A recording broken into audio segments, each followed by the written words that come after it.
Ocean waters hold many undiscovered secrets, including the fate of those lost at sea. Off the island of Maui, Hawaii, 5 men set out for a day of fishing, but never returned after a storm overwhelmed the island. But were the men lost to the dark depths of the water, or did they suffer a different fate? Today on Dark Matters, the case that launched one of the largest ocean searches in the history of the Hawaiian Islands, the vanished crew of the Sarah Joe.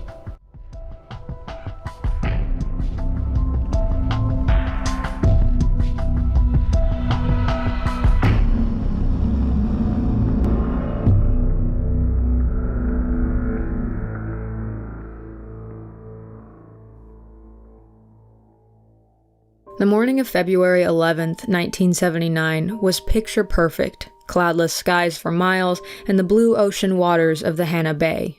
A group of 5 friends who jokingly called themselves the Nahiku Gorillas decided this wasn't a day for working, but a day for fishing. The group consisted of Patrick Wosner, a 26-year-old carpenter, and Peter Hanchett, a 31-year-old plumber. Then there was Benjamin Kalama, the eldest in the group at age 38, who worked as a construction tile setter in order to support his 5 children and wife.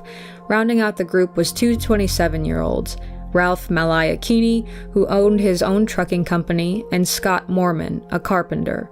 Scott came to Hawaii in 1975, leaving behind a wife and child to pursue his lifelong dream of settling in the islands. The grown men abandoned their work with the excitement of children, declaring a day off in favor of fishing out on the waters. Ralph borrowed his twin brother's 17-foot Boston whaler named Sarah Joe, and the men loaded into the skiff with beer, fishing rods, a cooler of ice, and plenty of food to keep the hunger at bay. They set off from the docks around 10 a.m., and by 1 p.m. they were far away from the coast. The men had no way of knowing they were about to be struck by one of the most severe storms to hit Maui in 50 years. Even if they did notice the darkening skies or the changing winds, they were too far to outrun the storm to shore. Ralph's wife and twin brother were alarmed at the sight of 40-foot tall swells breaching the shores, and alerted the Coast Guard of the Sarah Joe situation. Peter Hanchett's father, John Hanchett, along with family friend and marine biologist John Naughton, set out to try and find the men and searched for the skiff in vain. John said, "We went out of Hana Harbor about a half mile and then down the coast, and I still didn't see any sign of the boys. The oceans were fierce. I've never seen it get that rough." The gale-like winds, massive waves, and torrential rain made searching nearly impossible, and relatives were forced to wait on shore and hope the men could hold their own until the weather passed. By the morning of February 12th, the men still hadn't returned. Family and friends grew increasingly concerned that the whaler had overturned out in the ocean, and that's when the U.S. Coast Guard joined the search efforts. In total, 44 planes and 330 hours of flying time were logged, and the combined efforts of volunteer searchers and the Coast Guard covered a 73,000 square mile area. However, after 5 days without a trace of the Sarah Joe, the Coast Guard ended their search, and while it was a hard truth to face, it wasn't surprising. The men were lost in the Alanuihaha Channel, some of the roughest waters around the islands, and had been battered by a powerful storm. Someone reported they'd heard a distress call for engine trouble over the Citizens Band radio, believing the message to be from the Sarah Joe. However, according to John Hanchett, the men weren't in possession of a radio when they left shore. Still, volunteer searchers refused to give up, and they raised over $50,000 and scoured the beaches, but found nothing but sand. Eventually, the search ceased altogether, but the people never stopped thinking about the Sarah Joe. Hope for any answers of what happened to Peter, Patrick, Benjamin, Ralph, and Scott seemed just as lost as the 5 men. But 10 years later, one answer emerged from the sea. But with its discovery, hundreds of new questions were born. On September 8, 1988, John Naughton, the same man who had aided Mr. Hanchett's initial search the day of the storm, was on a government-funded wildlife excursion scouting the Marshall Islands for potential wildlife sanctuary areas. The 5 disappeared men were far from his mind and from his expedition. He was 2,000 miles west of Maui. Then he saw an abandoned skiff on the shore of a deserted atoll, or a ring-shaped island composed of coral. Stopping at the island, John got a closer look at the boat and felt a pang of recognition. He said, quote, "On the boat, there were still a few letters and numbers from the registration number, and immediately I saw that it started with an HA, which indicates that the boat was registered in the Hawaiian Islands. But even more alarming was what lay 60 yards away from the boat, in a pile of stones, with a makeshift wooden cross, resembling a grave marker. What John saw then confirmed it. He said, quote, "When we got up there, we could immediately see that there was a human jawbone protruding out of the pile of rocks." Later, John received confirmation that the boat was, in fact, the missing Sarah Jo. And almost as if it had been left there for easy identification, the teeth within the jawbone matched the dental records of one of the missing men, Scott Moorman.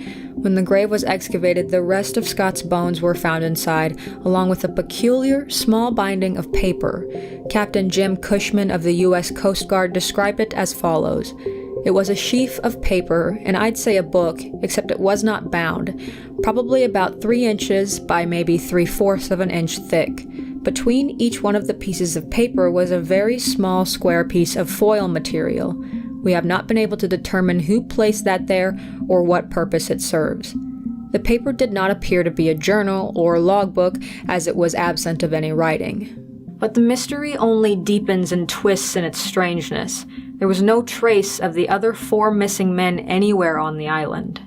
Judging by ocean currents, the Sarah Jo would have made land on the Marshall Islands just 3 months after the storm in February of 1979, but this particular atoll, called Taongi, was surveyed by the U.S. government 6 years after the men disappeared. At the time of the survey, the boat should have already been on shore, but there was no mention of the Sarah Jo in the government's report.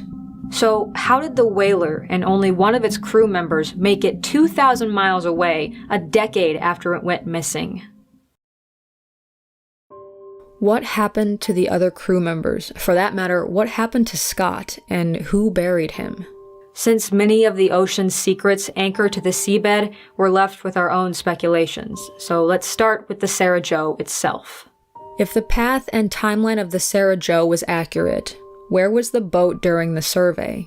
Forum users point out that it's possible the surveyors were unaware of the boat's disappearance. User Neko writes that the surveyor could have, quote, simply thought that the whaler had broken loose from a dock or mooring during a storm. Whalers have fairly low profiles, and perhaps it had been less visible at the time of the survey due to shifting sand or debris. I don't know much about government land surveys or how thoroughly the land is documented, but I think it's entirely possible that the boat was simply overlooked. However, I'm guessing a shallow grave wouldn't have been as easy to ignore since it was marked with a cross and a jawbone. So let's look at Scott's burial. 3 big questions we have here are as follows. Number 1. What fate did Scott meet? Perhaps the remains were too far deteriorated to determine an exact cause of death.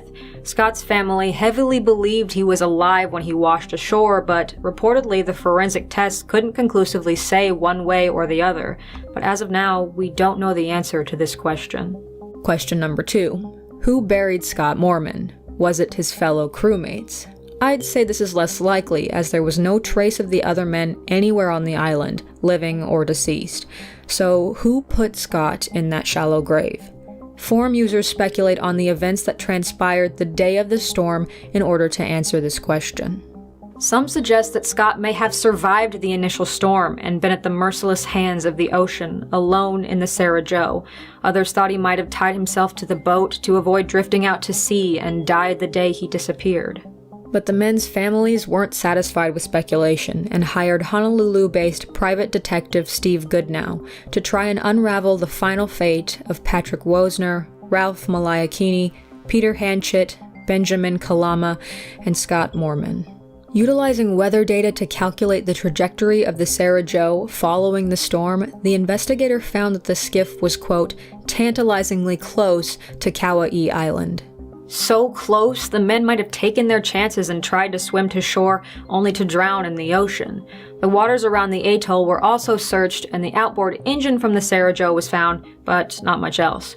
Goodnow theorized Scott was the last to perish, whether from dehydration or starvation, and the other men were buried at sea. While this theory doesn't account for the time discrepancy in the Sarajevo's expected course, again, any number of factors could have altered it or delayed it, especially if Scott was alive and trying to find help by redirecting the boat. Then investigator Goodnow came across an astonishing development. A Taiwanese fisherman reportedly stumbled across Scott Moorman's remains.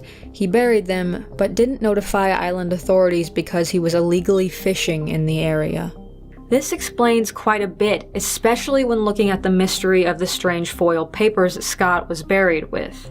Various forum users on Unsolved Mysteries page have speculated it could have been everything from a rudimentary battery known as a voltaic pile to a makeshift receiving radio.